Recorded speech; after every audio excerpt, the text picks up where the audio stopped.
जय हिंद दोस्त। मैं हैप्पी आप सभी का स्वागत करता हूं अपने चैनल क्विकनेस ऑफ माइंड पर। दोस्त आज हम लोग करने वाले हैं प्रश्नावली 11.1 के प्रश्न संख्या 1 को, जो कि रचना ये काफ़ी इंपॉर्टेंट है। आपके एग्जाम में पूरे 5 नंबर का पूछा जाएगा, तो ध्यानपूर्वक इसे देखिएगा। मैं बहुत ही सरल तरीका बताऊंगा, बहुत ही आसान तरीका, ठीक है। ऐसा तरीका फिर आपको यूट्यूब पर देखने को नहीं मिलेगा। देखिएगा, 7.6 सेंटीमीटर लंबा एक रेखाखंड खींच और इसे 5:8 में विभाजित कीजिए और उसे 2 भाग में बांटना है। अनुपात क्या होना चाहिए? 5 और 8, यानी एक तरफ 5 हिस्सा और एक तरफ 8 हिस्सा के अनुपात में विभाजित करना है। दोनों भागों को मापिए और माप के बताना है दोनों भाग कितना है। तो आइए हम लोग चलते हैं अपने कॉपी पर, ठीक है।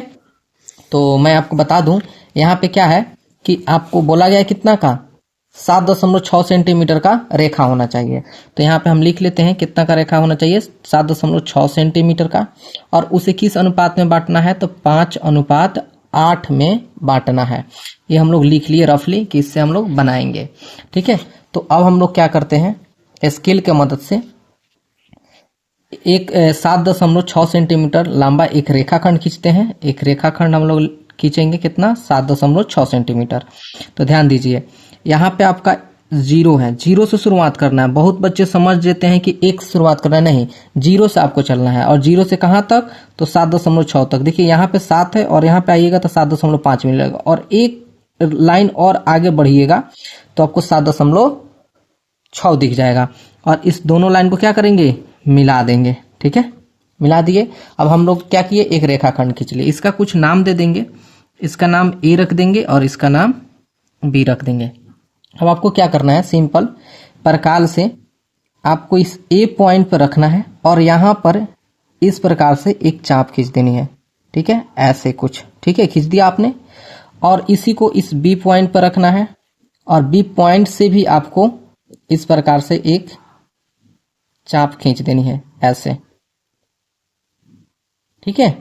और इस चाप को ए पर रखना है, कहाँ, ए के पास में जो ये बिंदु है यहाँ पर, और इसी को एक बार आपको ऐसे कट कर देना है। ध्यान रहे, चाप को छोटा बड़ा नहीं कर सकते हैं आप, हिलाइएगा डुलाइएगा नहीं, ठीक है। चाप को छोटा बड़ा नहीं करिएगा। अब इसको यहाँ पे रखेंगे और एक बार ऐसे हम लोग कट कर देंगे।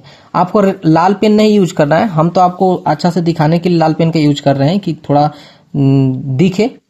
अब क्या करना है आपको, ये जो ए पॉइंट है और ये जो कट बिंदु आपका आया है, ये वाला, इस भाग को आपको मिला देना है। मिलाते हुए एक रेखा खींच देना है।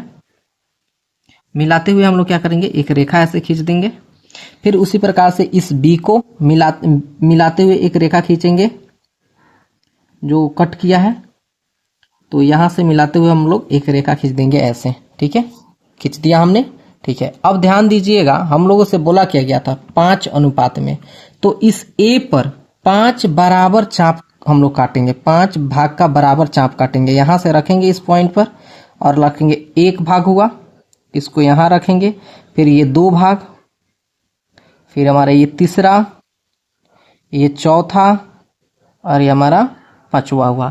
इसी प्रकार से इस बी पर भी रखेंगे और आपको यहां पे कितना, 8 खींचना है। तो 1 2 3 4, ये आपका 5 6, ये 7 और ये 8। थोड़ा सा छोटा हो गया तो इसे हम लोग क्या कर लेते हैं, थोड़ा बढ़ा लेते हैं आगे की तरफ, ठीक है। आगे की तरफ हमने बढ़ा लिया, ठीक है। अब देखिए, ये जो ए से इधर रेखाखंड खींचा, इसका नाम आप रख दो क्या, AX। और ये बी से जो खींचे है इसका नाम रख दीजिए आप BY। अब इसका कुछ नामकरण कर दीजिए। जैसे आपने चाप काटा है ना, तो इसका नाम रख दीजिए। जैसे पहला A1, A2, A3, A4, A5, इस प्रकार से यहाँ पे B1, B2, B3, B4, B5, B6, B7 और B8। अब देखिए, काफी आसान हो गया आपका प्रश्न। बस अब आपको इसमें क्या करना था, 5 और 8 के अनुपात में बांटना था। तो इस 5 को, A5 को और B8 को मिला देना है। A5 और B8 को आपस में क्या कर देना है, आपको मिला देना है स्केल की मदद से। तो स्केल को लेंगे और 8 और 5 को क्या करेंगे, ऐसे आसानी से इसको खूब अच्छे तरीका से देख के मिला देंगे, ऐसे मिल गया। अब यहाँ पे क्या ए बी रेखाखंड को यहाँ पे कट किया है, इस पॉइंट का कुछ भी नाम अपने से रख दीजिएगा, माना कि हम लोगों ने क्या रख दिया सी। तो इस तरह से हम लोग का 5:8 में ये लाइन बट गया। तो ये हमारा 5 है इधर वाला भाग और इधर वाला क्या है 8 है, 5:8 में बांट दिए। अब हम लोग को क्या करना है कि चरण लिखना होगा, चरण लिखना होगा। तो कैसे लिखिएगा रचना का चरण, देखिए आपने जो ऊपर किया है ना वही लिखना है। तो रचना के चरण, चरण कैसे लिखना है, आपने जो ऊपर किया वही लिखना है। सबसे पहले आपने क्या किया, तो एक ए बी रेखाखंड खींचे जिसका लंबाई क्या था 7.6 सेंटीमीटर। तो लिखिएगा ए बी बराबर 7.6 सेंटीमीटर रेखाखंड खींचा, रेखा खंड क्या किया तो खींचा पहला। दूसरा आप क्या लिखोगे कि खींच करके आप यहां से न्यून कोण, ए से न्यून कोण बनाते हुए ए एक्स खींचे हैं और बी से न्यून कोण बनाते हुए बी वाई खींचे हैं। तो उसी को लिखिएगा कि ए पर न्यून कोण, न्यून कोण यानी कि 90 डिग्री से कम और 0 डिग्री से बड़ा न्यून कोण बनाते हुए ए एक्स खींचा, ठीक है। और इसी प्रकार से तीसरा में लिख दीजिएगा कि बी पर न्यून कोण बनाते हुए क्या तो बी वाई खींचा। ध्यान रखिए आप अपना भाषा लिखिएगा बहुत अच्छा होगा, ठीक है। बी वाई खींचा। चौथा में क्या लिखिएगा, आप ए पर क्या किए थे 5 बराबर भाग का चाप लिए थे और बी पर क्या लिए थे 8 बराबर भाग का चाप लिए थे। तो वहीं लिखिएगा कि ए एक्स, जो ए एक्स आपका लाइन है यहां से ये रेखा ए एक्स पर 5 बराबर भाग का चाप काटा, ठीक है। और 5 नंबर में लिख दीजिएगा कि बी वाई पर 8 बराबर भाग का चाप काटा, ठीक है। और लास्ट में 6 नंबर में क्या लिख दीजिएगा, A5 को B8 से मिलाया। तो लिख दीजिए A5 को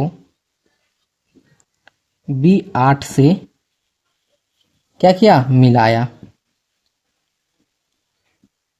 हो गया। और फिर बोला था मापने के लिए, तो यहाँ पे आप क्या कर दीजिए, यहाँ पे इधर आप माप लीजिए ए से सी यानी कि ए सी और कौन बी से फिर सी यानी कि बी सी। नाप को बता दीजिए किससे मापिएगा, तो स्केल से मापिएगा, ठीक है। यहाँ से लेकर यहाँ तक कितना है आपका, ये 3 है।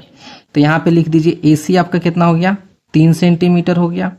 तो पूरा का पूरा 7.6 था और ए सी आपका 3 हो गया, तो ये कितना बचेगा 4.6। तो ये BC हो गया आपका 4.6 सेंटीमीटर। तो आपने नाप के बता दिया, यहाँ पे चरण लिख दिया और इस प्रकार से आप बनाते हैं तो आपको एग्जाम में पूरे 5 नंबर मिलेगा, ठीक है, नंबर नहीं कटेगा। तो मैं आशा करता हूँ आपको वीडियो अच्छा लगा होगा। अच्छा लगा है तो लाइक कर लीजिए, चैनल को सब्सक्राइब कर लीजिए। फिर मिलते हैं हम आप लोग को नेक्स्ट वीडियो में, तब तक के लिए जय हिंद जय भारत।